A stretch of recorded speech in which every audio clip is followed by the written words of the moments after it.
Hi hello नमस्कार, कैसे हैं आप सब। आशा करता हूँ अच्छे होंगे, स्वस्थ होंगे। दोस्तों आज की वीडियो में हम लोग डिस्कस करने वाले हैं बिहार दरोगा का फर्स्ट एंड सेकंड मैच में जो होमवर्क जो कि 13 फरवरी दिन बृहस्पतिवार को हुआ था उसका डिस्कशन। तो वीडियो के लास्ट तक बने रहिएगा और चैनल पर नए हैं तो चैनल को सब्सक्राइब कर लीजिएगा। और अगर आप इसका PDF प्राप्त करना चाहते हैं दोस्तों तो हमारे टेलीग्राम चैनल से भी जुड़ जाइए। तो चलिए शुरू करते हैं। आज का हमारा पहला प्रश्न है, 76वें गणतंत्र दिवस की संध्या पर केंद्रीय गृह मंत्रालय ने 2025 में कितने पद्म पुरस्कार विजेताओं के नाम की घोषणा की है। तो 76वां गणतंत्र दिवस की संध्या पर जो है केंद्रीय गृह मंत्रालय ने 139 पद्म पुरस्कार विजेताओं के नाम घोषित किया, जिसमें से पद्म पुरस्कार जो है वह पद्म विभूषण 7 व्यक्ति को दिया जाएगा, पद्म भूषण 19 व्यक्ति को एवं पद्म श्री जो दोस्तों 113 व्यक्तियों को दिया जाएगा। कितने व्यक्तियों को? तो 113 व्यक्तियों को। अगला प्रश्न हमारा, वर्ष 2025 में पद्म पुरस्कार पाने वाली महिलाओं की संख्या कितनी है। तो वर्ष 2025 में पद्म पुरस्कार पाने वाली महिलाओं की संख्या जो दोस्तों वह 23 है। कितनी? 23 है। कितनी है? 23। अगला प्रश्न हमारा, सामान्यतः एक वर्ष में पद्म पुरस्कार अधिकतम कितने दिए जा सकते हैं। तो एक वर्ष में पद्म पुरस्कार जो है अधिकतम 120 दिए जा सकते हैं। कितने? 120। अगला प्रश्न हमारा, किस वर्ष पद्म पुरस्कारों को 3 अलग अलग पद्म विभूषण, पद्म भूषण और पद्म श्री पुरस्कारों में पुनरावृत्ति यानी वर्गीकृत किया। तो यह 1954 में। कब? 1954 में।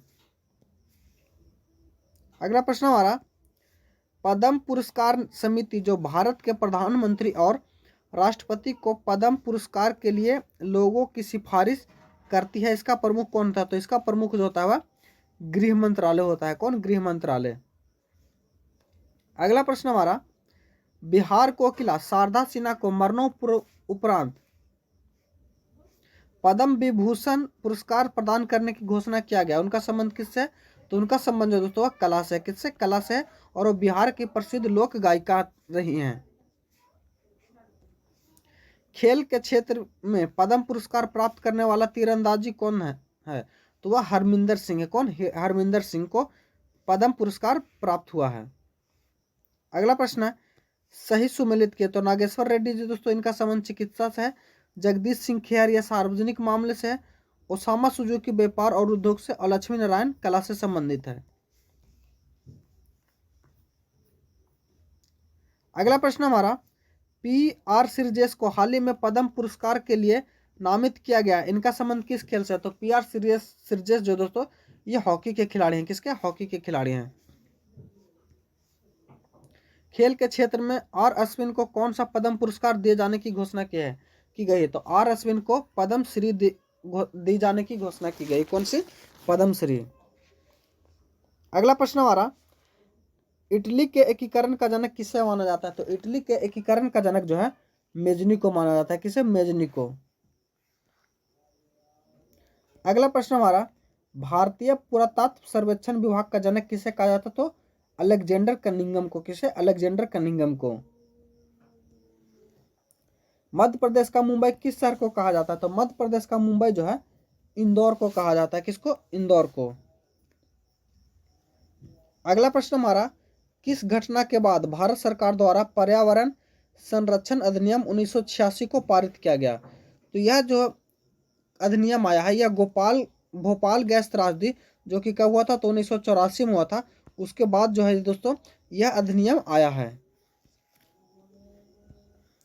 गोपनीयता का अधिकार संविधान के किस अनुच्छेद में वर्णित है।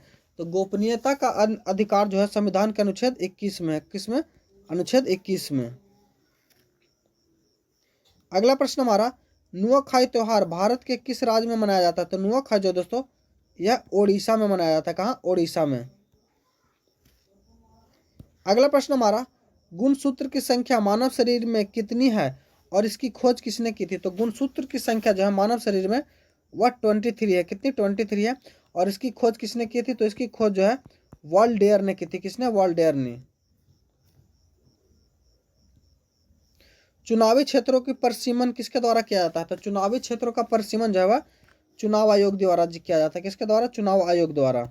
अगला प्रश्न हमारा, यमुना की सहायक नदियों को पश्चिम से पूर्व की ओर लिखिए। तो सबसे पूर्व में दोस्तों पश्चिम में जो है वह सिंध है, उसके बाद केन है, बेतवा और चंबल जो है, ये सभी जो है यमुना की सहायक नदी है। और यमुना जो है दोस्तों ये किसकी सबसे बड़ी सहायक नदी है? तो यह गंगा की सबसे बड़ी सहायक नदी है। किसकी? गंगा की सबसे बड़ी सहायक नदी कौन है? तो हमारी यमुना हो जाएगी। अगला प्रश्न हमारा, गुप्त नरेश चंद्रगुप्त द्वितीय के दरबार में आने वाला चीनी यात्री कौन था? तो वह था कौन था दोस्तों? तो वह था हमारा फायान। कौन? फायान था। अगला प्रश्न हमारा, भारत के किस प्रदेश की सीमा 3 देशों क्रमशः नेपाल, भूटान और चीन से मिलती है?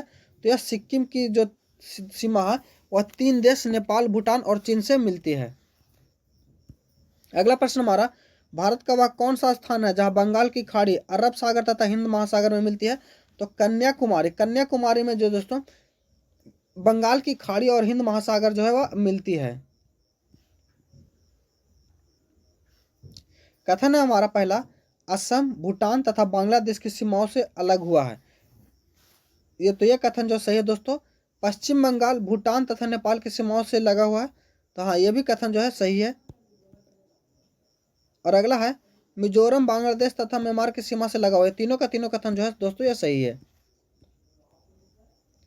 अगला प्रश्न है, निम्नलिखित में से भारत के कौन से राज्य तीनों तरफ से अंतर्राष्ट्रीय सीमा से घिरे हैं? तो अंतर्राष्ट्रीय सीमा से घिरा जो दोस्तों वो हमारा सिक्किम और त्रिपुरा है। यानी आंसर जो हो जाएगा 3 और 4 हो जाएगा। अगला प्रश्न हमारा, भारत के मुख्य भूमि का विस्तार दक्षिण से उत्तर की ओर किन अक्षांशों के मध्य? तो यह 8.5 डिग्री 4 मिनट उत्तरी अक्षांश से लेकर 37 डिग्री 6 मिनट उत्तरी अक्षांश तक है। अगला प्रश्न हमारा, क्षेत्रफल के आधार पर भारत के निम्न राज्यों को अवरोही क्रम में क्रमबद्ध कीजिए तथा नीचे दिए गए कूट की सहायता से सही उत्तर का चयन कीजिए। तो सबसे पहले दोस्तों हमारा हो जाएगा क्या? राजस्थान। उसके बाद हमारा हो जाएगा मध्य प्रदेश, उसके बाद महाराष्ट्र, उसके बाद उत्तर प्रदेश। ऑप्शन नंबर मतलब 3, 1, 2, 4 हमारा आंसर हो जाएगा। भारत की स्थलीय सीमा रेखा इसकी तटीय सीमा रेखा से लगभग कितनी गुनी अधिक है? तो यह लगभग 2 गुनी अधिक है। कितनी? 2 गुनी। अगला हमारा, कौन सी अक्षांश रेखा भारत को 2 बराबर भागों में बांटती है? तो 23.5 डिग्री कर्क रेखा जो है वह भारत को 2 बराबर भागों में बांटती है। अगला प्रश्न है, भारत का कौन सा पड़ोसी देश सबसे दक्षिण में स्थित है? तो भारत का सबसे दक्षिण में जो स्थित है दोस्तों वो मालदीव है। कौन? मालदीव। हमारा आखिरी का प्रश्न है हमारा, भारत की मुख्य भूमि कितनी डिग्री उत्तरी अक्षांश से आरंभ होती है? तो यह 8 डिग्री 4 मिनट उत्तरी अक्षांश रेखा से प्रारंभ होती है। आशा करता हूँ वीडियो आपको अच्छा लगा होगा। अगर चैनल पर नए हैं तो चैनल को सब्सक्राइब कर लीजिए। मिलते हैं अगले वीडियो में, तब तक के लिए धन्यवाद। जय हिंद।